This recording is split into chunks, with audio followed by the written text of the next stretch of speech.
All right, welcome everyone to tonight's Wireside Chat. I'm Paul Whitcover. I'm the Dean of the Online MFA, as some of you may know.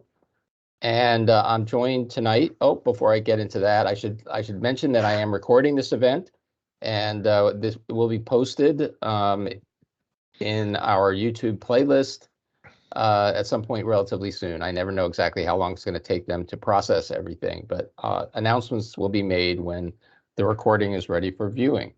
So I'm joined tonight by Jason Morgan, who writes under the name J. Lloyd Morgan. He's a best-selling author, associate professor of English, and award-winning television director. He earned his MFA in creative writing in 2014 from National University. He also graduated from Brigham Young University with a degree in communications and a minor in English. He has lived all over the United States, but now resides in North Carolina with his wife, where they raised 4 children. Aside from writing, Morgan is an avid reader. He's also a huge fan of baseball and enjoys listening to music. Aside from his most recent novel, Going Down the Far Well, Morgan's other published novels include the Bariwon Chronicles, which is comprised of The Hidden Sun, The Waxing Moon, and The Zealous Star, Wall of Faith, Bring Down the Rain, Darker the Shadow, and The Mirror of the Soul, which was written in conjunction with musician Chris de Burgh. Morgan joined SNHU in September 2018. Last month, he was a recipient of the Outstanding Educator Award, given annually by SNU to a select few instructors whose work is of the highest quality. But anyone who has had Jason for an instructor already knows just how outstanding an educator he is. I've wanted to have Jason as a guest on Wireside Chat, and I'm thrilled to finally have the chance. So, Jason, welcome. Well, thank you so much. That was it was touching. I realized, what, dang, I've done some stuff in my life. Yes, you have. Yeah. So thank you everyone for coming, and I hope that I don't bore you with my melodious voice here. We'll try to keep it interesting. I think we have a lot to talk about, and I'd like to invite everyone or remind everyone that the chat is open. If you have questions for Jason about anything at all, just post them in there and we'll surface them up and make sure that he has a chance to answer them. If you've been to these chats before, they're very freewheeling. I don't come with a list of questions or anything like that. And I'm apt to just jump in wherever. And so here I am going to just jump in wherever. Something in your bio really interested me, which is that you wrote a novel in collaboration with a musician. Mm-hmm. So first of all, how did something like that come about? And secondly, what is it like to collaborate with another artist, right? Here's somebody whose métier is music, Mm-hmm. and you're someone who's working with words. How did you manage to make your partnership work? It was a bit of insanity, is what actually it was. So a lot of people, I mean, some of the older folks are familiar with Chris de Burgh. He had a huge hit in America called Lady in Red in the 1980s. And so he is a national best-selling recording artist. He sold over like 30 million records throughout throughout the world and stuff like this. And so he continues to put out music. And there was a song on his story. He actually has one of his albums called The Storyteller. And there's it's actually kind of like this 9-minute epic called The Mirror of the Soul. And I thought, wow, this is a great story. This would make a great book. And I thought, oh, why not? So let me reach out to his publishing company, his publishers, and I pitched an idea of, about writing, a basic idea, and there's, never expecting to hear back, and they and they said, well, actually, we're interested. Let me, we'll run by your proposal to Chris and see what he thinks. I'm like, oh my goodness, okay. And the next thing I know, I get an email from Chris saying, "Hey, yeah, that sounds really interesting. What do and then we just started conversing back and forth. And the primary song is the main storyline. But I'm such a fan of his. He's done he's got about 16 or 17 albums that I interwove a lot of his other songs into the story. And so the collaboration process was, staying true to the main story, but augmenting it with different characters and different scenarios from his other stories. And it was putting like a giant jigsaw puzzle together. He let me have a lot of free reign. It was very supportive, and stuff like this. And so it was a dream come true. Because I mean, it's like as a kid growing up, you're like, you see him on MTV, it's like, don't pay the ferryman. That was like one of the first videos I saw on MTV. I was like, and this is so I loved his music. So to get a chance to work with someone that you admired was pretty neat. And he was actually extremely gracious and stuff like that. So yeah, it was a cool experience. That is awesomely cool. And I guess one of the takeaways from that is like if you have an idea, pitch it. Oh yeah. Right? I mean, because you could have very easily said to yourself, well, this would make a great book, but I know there's no chance that it's going to work out. Why waste my time pitching? But you didn't do that. You went ahead and made the pitch and it all worked out. The answer is always no, unless you ask. Yeah. You know, so right. Yeah. Yeah. I feel like, those are the moments where the imposter syndrome kind of rears its head. Right. And, and you sort of think like, who am I to be, addressing this, huge best-selling musician. Right, and then on his official Facebook post, I remember after it released, it sold really well in Germany of all places, but he promoted it. I'm like, wait, that's my book that I wrote. That one of my one of my idols, it's promoting, and he said, actually, I really liked it. I'm like, well, I'm glad you liked it, so. Anyway, so I guess that I should reach out to Mick Jagger now or something. Yeah, I mean, again, the answer is always no. So,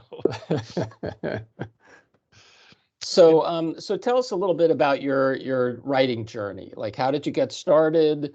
What kind of you've written books that are kind of all over the place in terms of genre. Yeah. So talk a little bit about that as well, if you don't mind. Well, I was thinking about this question. I don't want to bore folks, but I should, in all reality, I shouldn't be a writer because I have dyslexia. And growing up as a kid, before technology, I used to drive my mom nuts because I used to always say, "What if grass was made out of candy?" Or whatever. I always had these what if questions, but I always had story ideas, but I couldn't spell for the life of me, and I couldn't put my ideas into words. And so I actually became, my first career was in television. I was a television director for a lot of years. And then technology kind of caught up, and with spell check and with all the different tools that we had, I was, I didn't spend half an hour trying to look up the word toward in the dictionary. It's not under TW, by the way. And so once some of the technology came where I could kind of like get going, so I didn't really write my first book until I was in my 40s. Where I really felt like I got to the point where I could do that. And so my first book I wrote I have 4 daughters, and they were all 6 years apart. I mean, not 6 years apart. We had our first kid, and then 6 years we had our last kid. So they were all together. Okay. And so I wanted to write a book for them, and that was my first book, The Hidden Sun. And my wife was like, "This is actually pretty good. You should probably shop this around." I'm like, oh, no one's gonna want to do this, and then it gets published, and then there you go. And then, right. And as far as I guess the term genre bending, it's like I'm just kind of like, well, I mean, I've read so much. That was growing up. That's what we did. We just read, and so there's a lot of different genres that I enjoy, and so it's like, what do I want to write? Well, whatever's interesting to me at the time. So, but there are those. I mean, I've worked with a lot of students that are very much into certain genres, and good for them. Go for it, and some don't want to be pigeonholed, and good for them, Right. I mean, I know a lot of times students may have broader interests than one particular genre, but they think to themselves, that's going to harm my career, right? Because if I sell my first book, that's what the publisher is going to expect me to continue on in. And if I pitch them with some completely different idea, they're not going to go for it because I don't have a fan base in that, in that genre. So what's your response to that? Well, I mean, so, the idea of, ooh, we really love that book, write the same exact thing but different. you know. And so it's kind of like, well, I've always been of the mindset that, if I'm not interested in what I'm writing, it's not going to be interesting to read. And so, actually I had a little, so I've done all sorts of different types of publishing. And I eventually broke away with my initial publisher because, for so I didn't plan on writing a trilogy at first. The Hidden Sun just kind of lent its way to the Waxing Moon, and then I had an idea for the third book, and I pitched it, and they liked it, and and so I started writing it. And then they came to me and said, "Okay, for this book, your first two books were 100,000 words long because it's kind of speculative fiction. For Yep. this third book, we need you to keep it to 75,000 words." And I was like, well, why? I mean, the story that I have kind of planned out, I'm a little bit more of a pantser than I am a plotter, but the idea I had, I'm like, I don't know that I can do that in 75,000 words. Why? And they're like, oh, it's cheaper to print. Mhm. And I'm like, huh? you know, and so that just was uh, as far as there's a question I'll answer in just a second. As far as the idea of like letting the publisher kind of dictate what I'm going to write. I wasn't a big fan of that. That makes sense. So Yeah, I'm oh, gonna just absolutely. yeah. So there's someone have just asked a question about having started as a TV director, never consider my book into a show or movie. So to be clear, actually, what I directed was newscasts and interview programs. I worked at a news station, and I ended up leaving that field because I had 4 kids and I never saw them because I was on call 24/7. So yeah, so I don't, you know, that part of it is, it's not really the entertainment side of things. So that's, Right. and I haven't done that in a while, so I don't know that I'd ever want to go back into that field. What about what about TikTok? That's always waiting for you. You book talk. Actually, so I do have a YouTube channel, and I'm not self promoting, but actually the funniest thing is I created a video because I work my main job is I'm a department head of humanities, arts, and interdisciplinary studies uh, at a college, a university in Raleigh, North Carolina. And I was so tired of my students not doing MLA formatting. So I created a video to show how to do MLA formatting um, in 2019, and it ended up getting like 300,000 views. And so I updated it recently, like last year, and now it's up to like 200,000 views. And now I've got enough followers where it's monetized. So I'm like, okay, well, Wow. here's how you now. So I'll put little videos out about writing or English or the craft. And so actually I just got done. I'm in the process of finishing teaching 604 right now, where we talk about promotion. And I never really got into TikTok, but YouTube was kind of my thing. So Right. Hey, if you don't mind, could you Mhm. throw the URL of your YouTube channel into the chat? I'm sure people would love to see it. I would. I'll see if I can't pull it up. Why don't you ask me a question while I pull it up? Okay, I will. Um, and in fact, it's a question that fits in very well because you're an instructor who brings video to bear in your pedagogy. Like when you're giving students feedback, you'll talk to them. You'll record a video that kind of goes through the points that you want to make. Oftentimes, you'll have a video in your weekly announcements. hmm Not every instructor does that. We like to give instructors, a lot of freedom in whether they want to use videos or not. But just from your perspective, what is it about video format that attracts you as a means of engaging with your students and offering feedback? There's the politically correct answer, and then there's the non-political. The uh, the reality is the main reason I do it is, even with the best intentions, if I write something, depending on, I understand, the whole idea of an emotional filter. The fact that if they can see me, if they can hear my tone of voice, then I'm conveying a lot more information, even though I can try to write Right. things out. And the non-politically correct answer is it's just a lot easier to I can put a lot of information in a 2-minute video as opposed to writing it out. And I do so much writing as it is. It's just a nice change of pace. And the feedback from the Yeah. students that I've had has been very positive. And I understand that not all instructors are comfortable doing that, and that's fine. I've just never had an issue with it. So Yeah.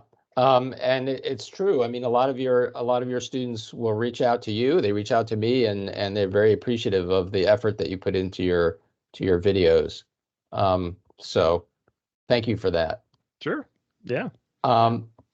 So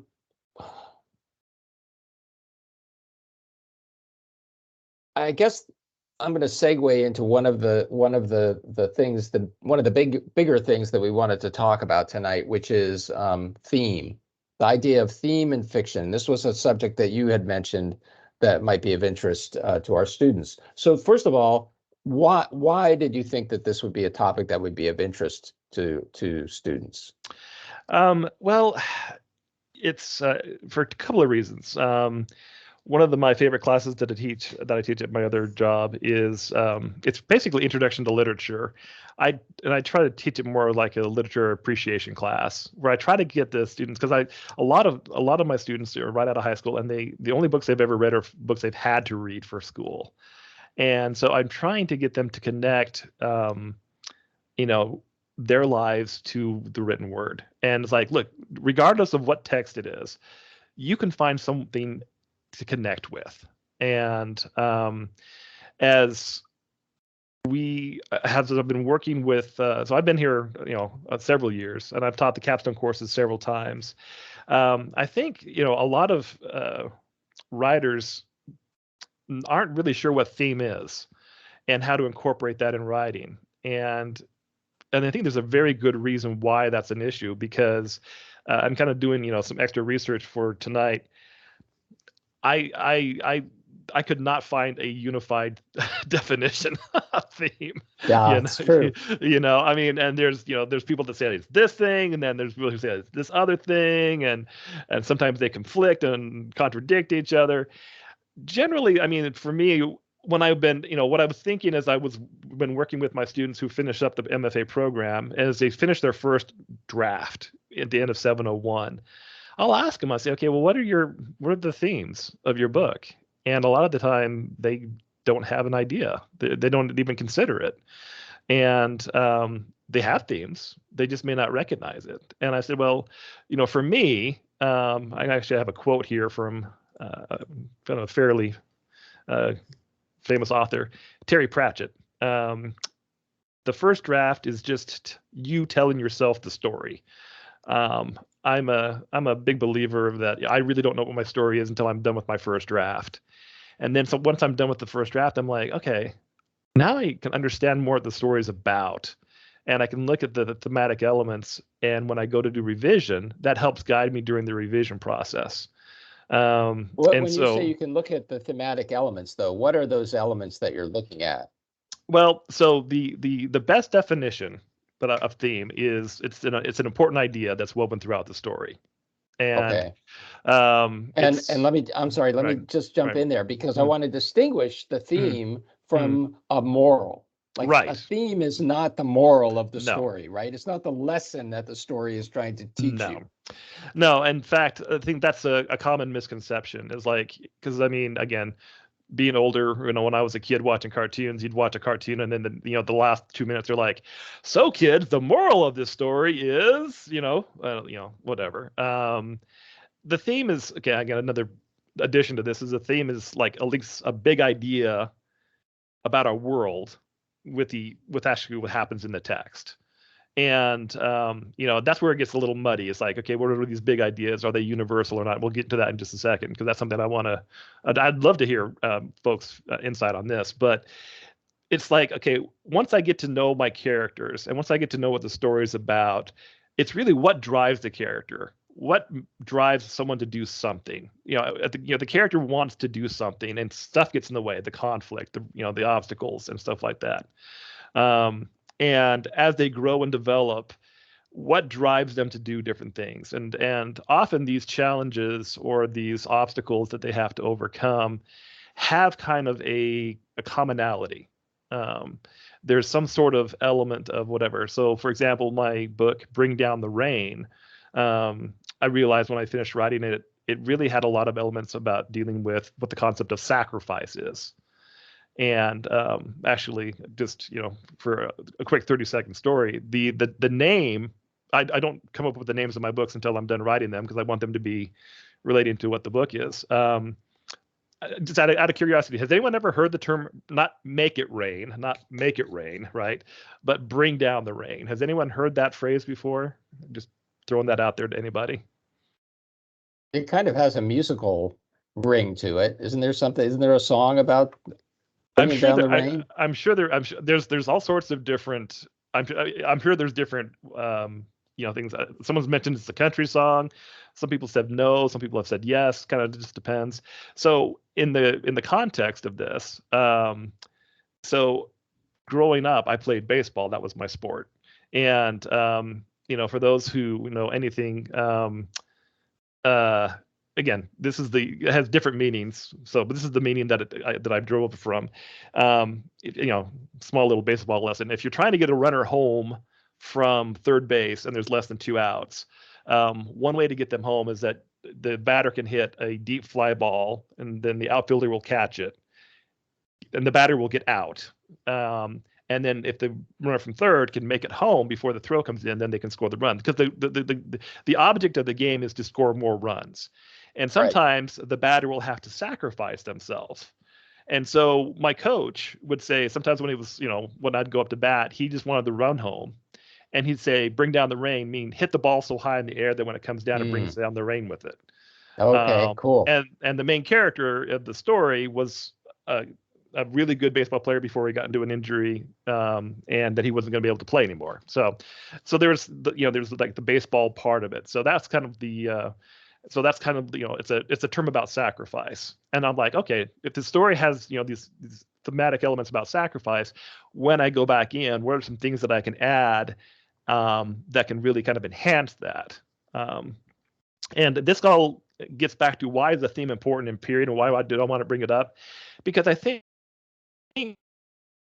all of us have read books or watched movies or TV shows, and we've walked away going, well, that was meh, and there's times it's like, wow, that really resonated with me. And I think often it's when there's a concentrated effort of having a unified theme. It doesn't necessarily have to bash people over the head with it. It's not like this really hard hitting, like, this is what I believe and you've got to do this.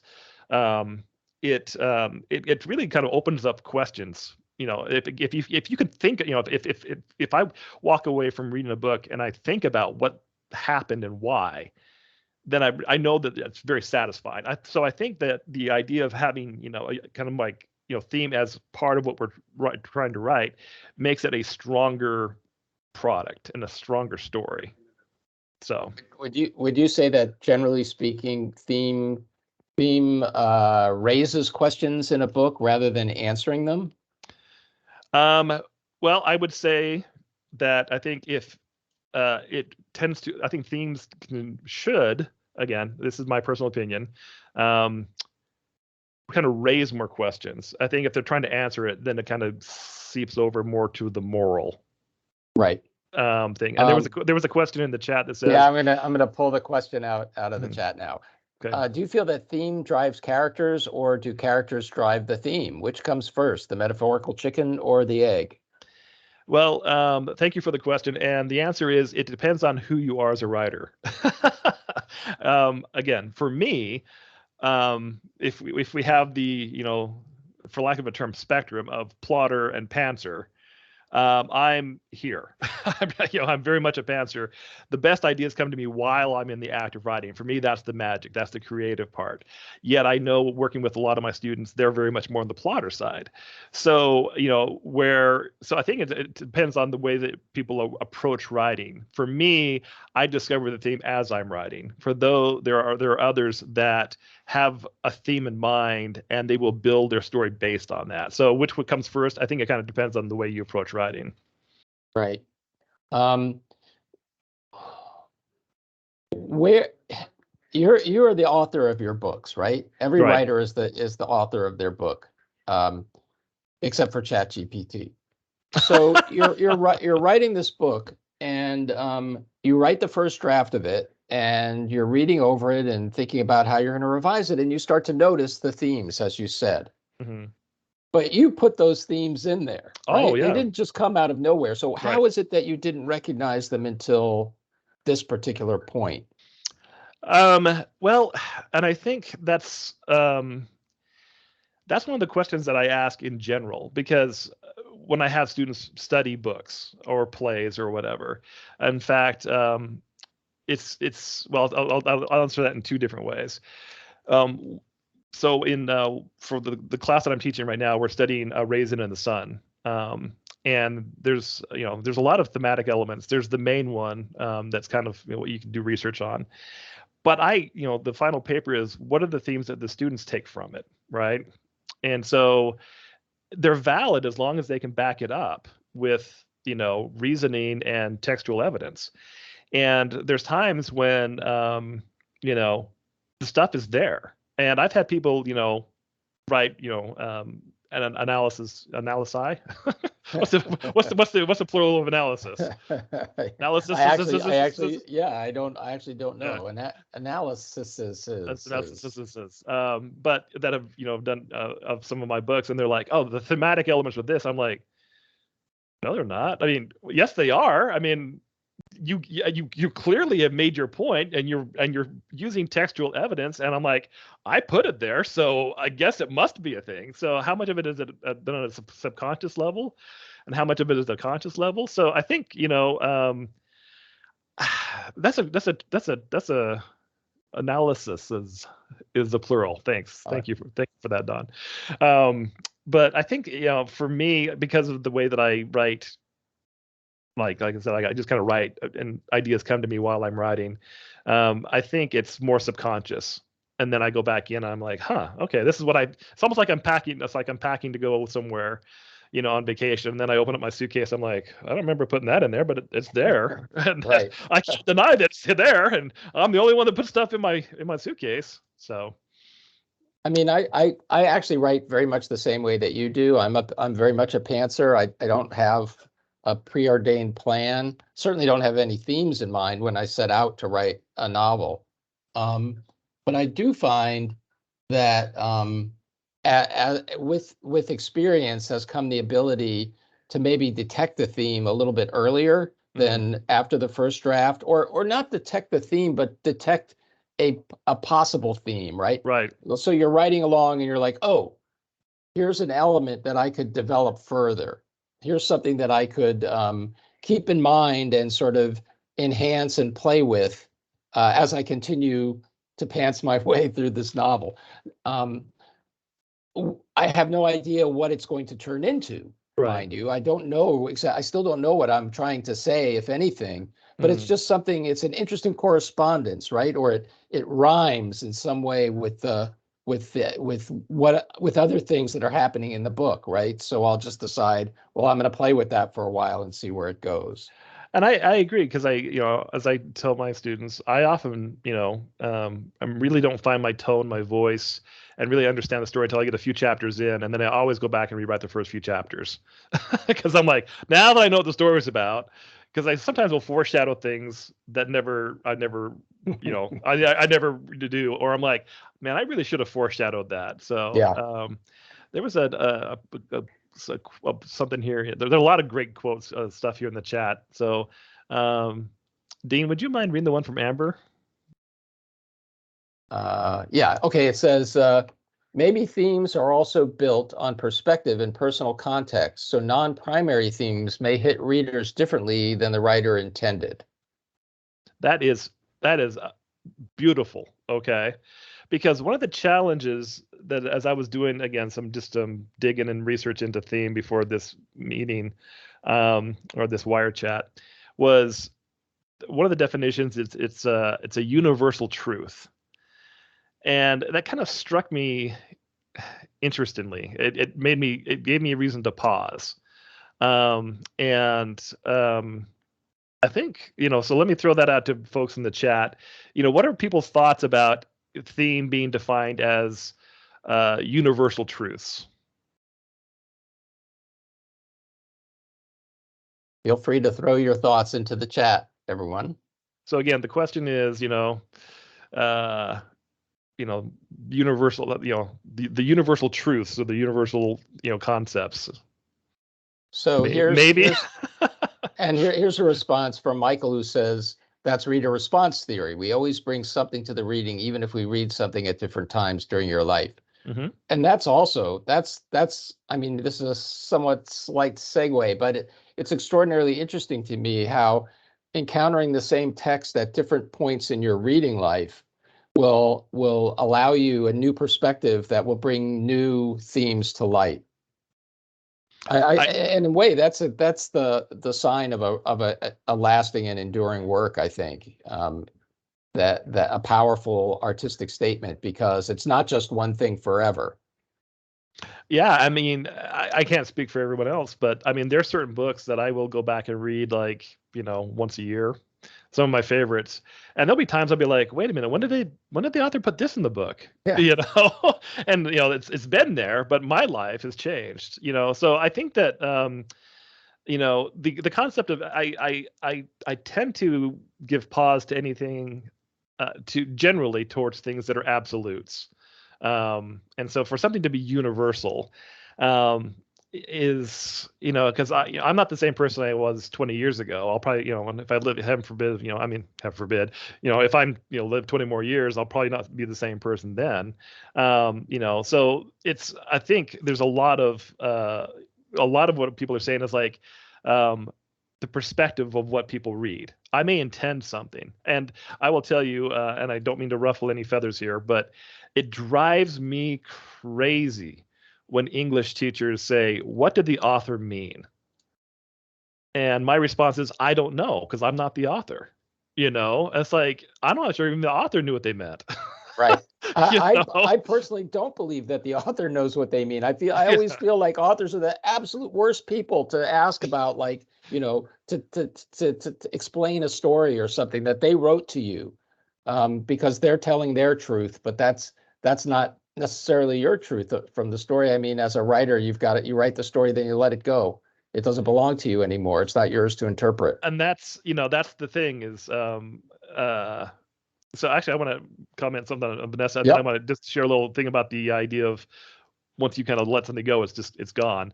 I think, gosh, way back in the days of taking ethics in, my college days, I think it was Aristotle, or perhaps in Plato, that talked about truth with a capital T and truth with a little t. Truth, the truth with a capital T is like, it is what it is. And truth with a little t is kind of like our perception of what something is. And, again, personally speaking, it's like my ideas, and as I get older and wiser, or at least get more experience, I'm like, well, what I thought before was a thing, maybe not, as I learn more. So, there's that. And then actually in one of my books, it's in Bring Down the Rain, the main character, his name is Derek, he had to give a presentation on the power of the written word.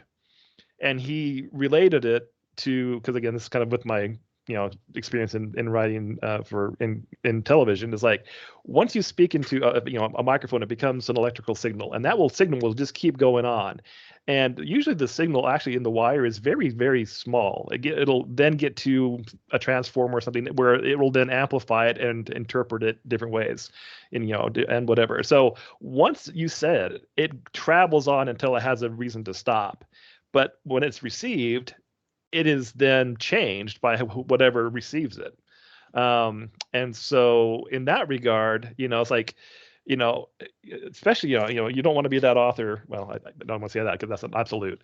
I've seen authors that, they get on the, Goodreads and it's like, that's not what I meant. What I meant was this, how dare you say that? That's not what I said, and you can't do that. I mean, once the book is out there, it's out there. Yeah. No, never respond. No, don't respond to your reviewers on Amazon or Goodreads or anywhere else. That's always been my philosophy anyway. Yeah, I agree. So, so someone had mentioned it, Don. So I had an AP course in history that asked about this one story, and I took something totally different from it, and I was told I was just wrong. Yeah. So much for Well, perspective. I mean, his history is somewhat different than fiction. I mean, you can certainly make the case that history too is a form of fiction, right? The winners are the ones who write the history, so to speak. Right. Yeah. But I do feel like there are certain facts in it's more defensible to say that there are certain facts in history than to say that there are certain facts in fiction. I Right. mean, I guess you could say it's a fact, that Charles Dickens wrote Great Expectations on such and such a day, or it has, Pip is the name of a character in Great Expectations. Those are facts, but they don't really impact a theme in the story or how the story impacts you as a reader. So there's sorry, and I mean, I have so many thoughts going through my head, but we have so many great questions. Yep. There's another one here. Do I ever go back and reread old work? If so, do you feel your perspective on it changes after duration as time has passed? Yes, absolutely. I go back and reread. So, I mean, just for the sake of, I mean, my first 4 books that were published were before I earned my MFA. And I had no idea what I was doing. And it wasn't until I earned my MFA that I'm like, oh. And I think one reason why I was able to actually write, somewhat coherently is because I had read so much. And so I knew how stories were, because I mean, seriously, by just being so exposed just to it. osmosis, you had kind Right. of absorbed those structures and so on. And so, when people tell me it's like, oh, you're a writer, it's like, I'm a writer. I'm working on a book. I'm like, cool. What are you currently reading? And they're like, oh, I don't like to read. I'm like, oh dear. So, but I think it's when I go back and read my first book, there's such an innocence to it. And so it's just kind of sweet. I don't know if that makes any sense. It's almost like, growing up when things were magical and there were, fairies and, the tooth fairy or something like this. And now as I get older, spoiler alert, I'm not so sure about that anymore. I know a lot more of how to write and construct stories, and I feel like I'm a much better writer now. At the same time, I'm like, how much do I let that knowledge kind of just fall on the wayside and let the story come forth? Right. So, yeah.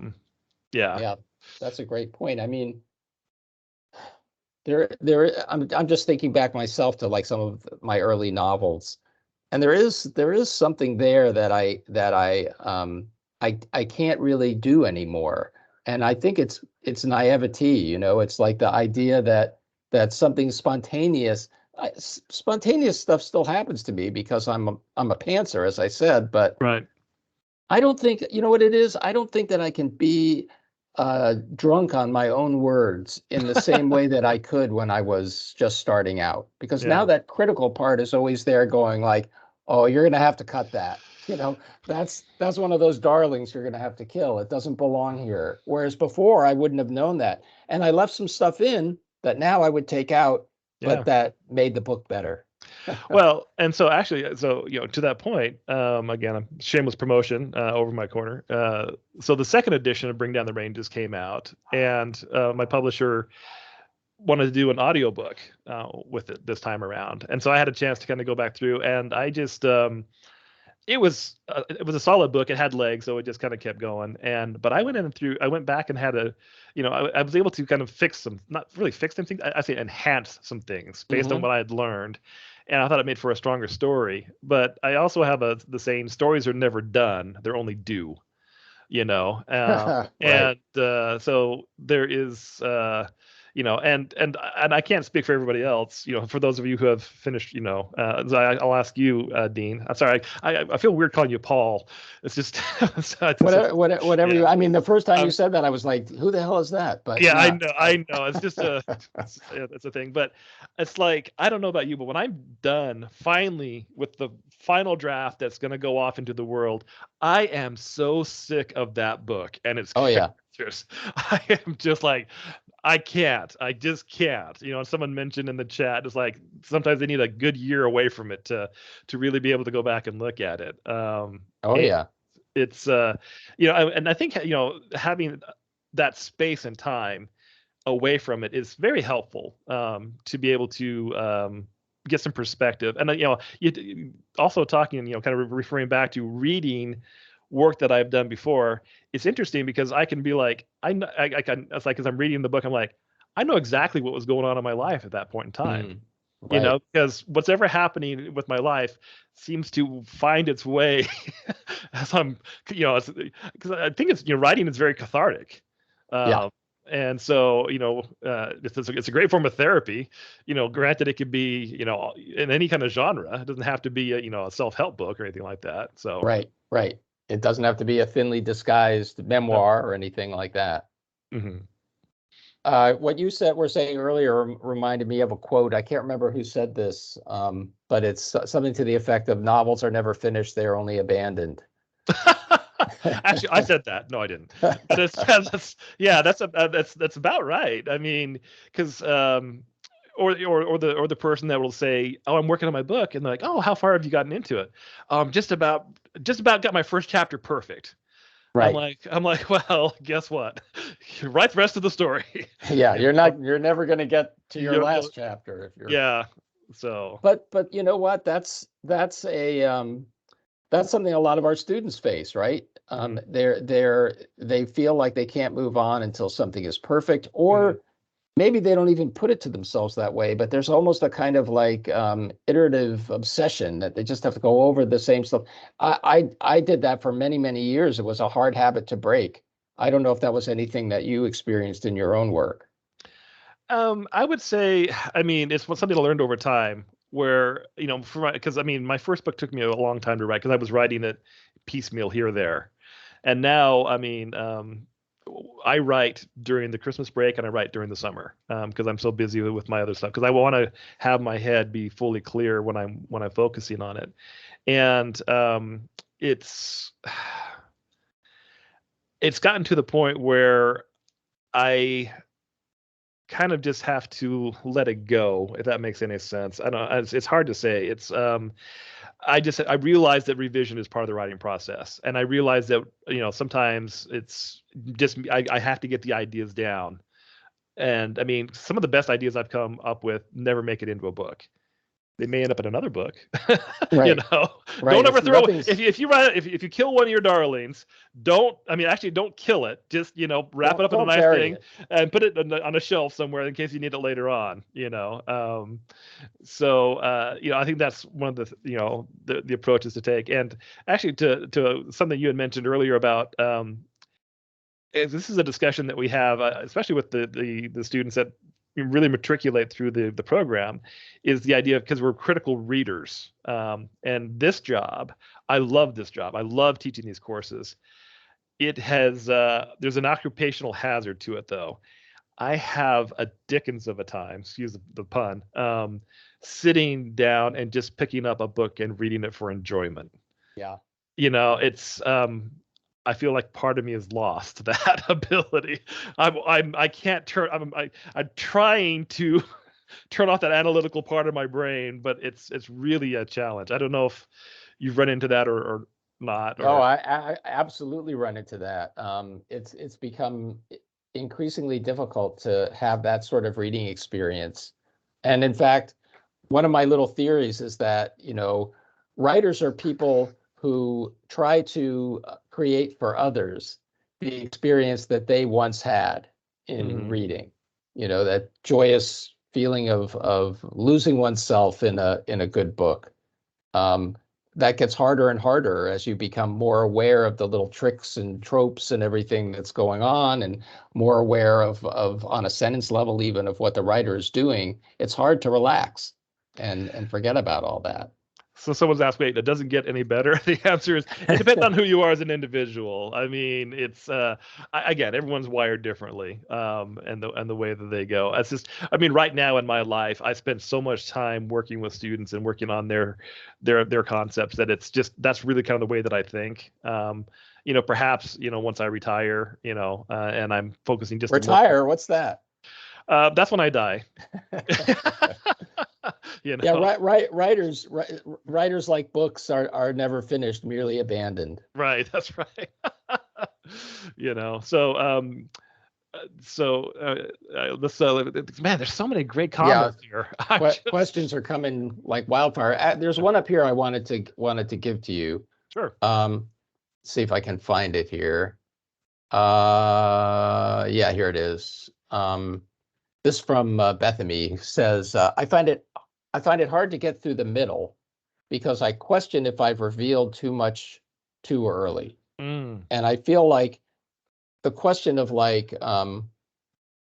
what do you need to reveal and when is an important one for writers, obviously, because it affects everything from the plot to the pace and, you know, everything in between. So what is your reaction to that question about revealing too much too early? I think they call it the mushy middle for a reason, right? I know that in working with folks, they have a really good premise, a really good setup, and they have an idea of where they're going to end up. And then sometimes they're like, okay, I don't want to give away too much too soon. And again, I think that goes back to the whole idea of where I tell myself, revision is part of the writing process. I may reveal stuff in my first draft fairly early on in the middle. And then during the revision process, recognize, okay, there's an opportunity here for some more character development that I can push this off, or maybe foreshadow it a little bit more, and really help build the suspense while keeping the pacing going. So I would say if the idea comes to you, get it down. Write it down with the understanding that have I revealed this too early? Maybe, but I can always at least I have something to work with later on. Yeah. Because there have been times when I've come up with this idea. I'm like, oh, it's too early for that. And then later on, when I'm ready for it, I'm like, oh, dang, what was that idea? Yeah. Right. I'm like, dang it. So what else I found, like, and I'm not, Bethany, I'm not saying that this is your situation, but I've noticed this before, and sometimes in my work, sometimes in other writers' work. If you have something that you want to save until later, a big reveal, it closes things off. It takes away your freedom in everything in the narrative up until that big reveal. You're locked in because everything is going up to that big reveal. And I find that gets associated sometimes with writer's block, because you're thinking like, well, what do I do now? How do I get from here to there when I need the big reveal here? And a lot of times the answer is you don't need the big reveal there. Give it away earlier. Yeah. And that will free everything up, and you'll be surprised in the way your story may go.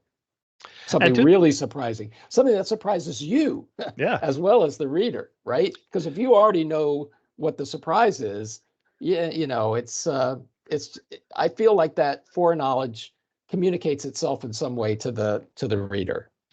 And so there's just kind of a couple of quick thoughts just based on what you said and what some folks are asking is the whole idea of writer's block, because as I've worked with students in this program, in the MFA program at Southern New Hampshire, we have folks do an outline. And I think it's very important for students to experience that at least once in their life. And how they're going to be able to do outlines and how they're going to incorporate outlines in the future is really kind of up to them, but at least to have the experience. I have had students that feel like, I came up with this great idea, but it's not my outline. What am I supposed to do, Professor Morgan? I'm like, change your outline. There's that thing. And the concept of writer's block is like, because some people have asked me how do you get past that? And again, this is a trick that works for me. It may not work for everybody else. Is I start monologuing, or I'll start writing something. It's like, okay, so I'm in the thing. I'm like, so the first thing I write when I have writer's block is, it was a dark and stormy night. Jason was sitting at his computer trying to figure out what the next thing he was going to happen. His character so and so was faced with such and such a challenge, and whatever. And as I just start writing, while I'm in the act of writing, all of a sudden the stuff in my head starts kind of clearing up. If I just sit there and stare at the blank screen, nothing's going to happen. But I find that if I start writing something, anything, the juices start flowing, for lack of a better phrase. So that's interesting. That's like almost like a kind of muscle memory. You know, Yeah. you're like giving the engine a jump start, Exactly. And sort so, of. because I mean, when I have like my students, like if I'm teaching a face-to-face class and I give them a writing prompt and they're just like staring at me, I'm like, okay, seriously, just write anything. Okay, well, the professor told me I had to write this particular thing and I didn't know what to write about, so I started writing it, and all of a sudden, then they're off to the races, you Yeah, know. yeah. Um, I'm going to circle back to a question here that itself circles back to what you might say is the theme of our Wireside Chat tonight, Hmm. which is theme. Yes. And this is from Amy, who asks, how do you incorporate themes in overcoming writer's block? Do you use it as a strategy to get back on track with where the story is heading? That is an excellent question, and I think it depends on where you are in the book and where you are in the process. I think because there have been times when I'm not quite sure where I'm going to go next with the story, and I have a different few different ideas, and I'll go back and reread everything that I've done up to be, whatever, and I'll be like, okay, even though I haven't finished my first draft, at least I can see like the trends, and I can kind of see, because I really, again, one of my sayings is if people don't care about the characters, they're not going to care what happens to them. And caring is not the same thing as liking, and as you see these characters develop and grow and stuff like this, a lot of theme is derived particularly from what the characters do. How have they changed over time? What's different at the end of the story from what it's the beginning of the story, and so I'm like, how have they changed? And in our for the capstone courses, there's the book Story Genius that we get to use, and the concept of stories aren't this happened and then this happened and this happened and this happened. It's like this happened, and because this happened, then this happened, or this happened and despite this happening, then this happened. And so I kind of keep that in mind. So as far as them, theme driving that, I honestly kind of think theme for me is much more kind of like the background foundation of what I'm working on. It's almost, or I also call it the sandbox. As long as I stay inside the sandbox, I'm okay. I can do whatever I want to in the sandbox. And I think that sandbox is often theme. It's often, staying within my genre, staying within my tropes and stuff like that. But I love playing inside the sandbox and coming up with all sorts of different things. Right. It's helpful to have some sort of binding structure, a framework within which you can work and be as creative as you like. I'm gonna. Do you have any question in there that's grabbing your eye, Jason? Well, just concepts about dyslexia, and actually, I don't know. Doesn't have a mind's eye. Oh yeah, my wife and I were talking about this the other day. She's like, close your eyes, and and then she Yeah. describes something. Can you see this? I'm like, well, yeah. And she's like, I can't. And I'm like, oh, okay. Yeah, I can't either. I do not have a mind's eye. Yeah, and I don't know that it's. I mean, because again, every writer has a different approach, and just to say, this is what works for me isn't necessarily going to work for somebody else. Um, and as far as as far as dyslexia goes, for me, it was just to this day. The best thing that ever happened was spell check because the little red line, and by sheer repetition, I would just eventually learn. Oh, this is the thing. I love it. Actually, I used to joke. I'm like, you have to be as a creative person, you're not very creative if you've spelled the same word the same time every single way. you know. So I Well, think it's yeah. funny that you mentioned dyslexia, though, and a lot of people have been chiming in the chat, saying that they too have dyslexia. And I've been an editor at a major publisher. I'm involved with a lot of writing communities, and I teach, and I just know a lot of writers. Basically, is what I'm getting at, and a lot of them are dyslexic. I mean, it's extraordinary how many are, and I do feel like in some way it's connected to creativity. Hmm. Oh, I absolutely believe that. I definitely, one of the reasons why I've been, and this is going to sound kind of a little conceited, but I've been successful in my different careers is because I don't approach things the same way as other folks. And there's been studies where, corporations and stuff like this really are looking for creative thinkers. And so I mean, when people ask me, is it, oh gosh, MFA, that's a fluff degree. MFA in creative writing, what are you going to do with that? A lot. Yeah. No, No, I absolutely. mean, it opened so many doors for me on so many different levels, and people who appreciate the skill sets to come with that. Yes, I continue to write and whatever, but in my current job as being a department head, they lean on me a lot to come up with different takes on how to approach something. So, and I think that again, not saying if you don't have dyslexia you can't write, but I think that there is a connection between the creative spark and that, because our brains are just wired differently.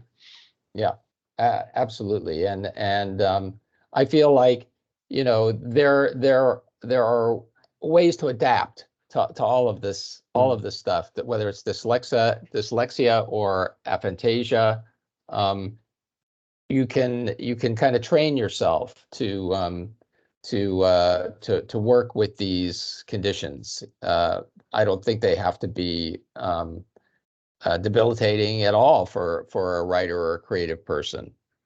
No, and I think it's not that dissimilar from so I mean, just a little, not trying to overshare here. So a couple of years ago, I had to have a surgery on my ankle, and they had to disconnect my Achilles tendon, and Oh my God. clean up some bone spurs, and then a day and a half later, it was the middle of the night, the tendon popped off, and Ah. and I had to go back in, and they stuck it in there with a gigantic anchor, and then I had to go through all sorts of physical therapy. And when I got done, the doctor says, "Okay, no running, no jumping, no long walks." And I said, "Okay, for how long?" He said, "Oh, for the rest of your life." You Oh my know, God. and I'm like, "Huh?" I said, "Can I mow my lawn?" He's like, "You could probably mow your lawn." And I'm like, "Okay."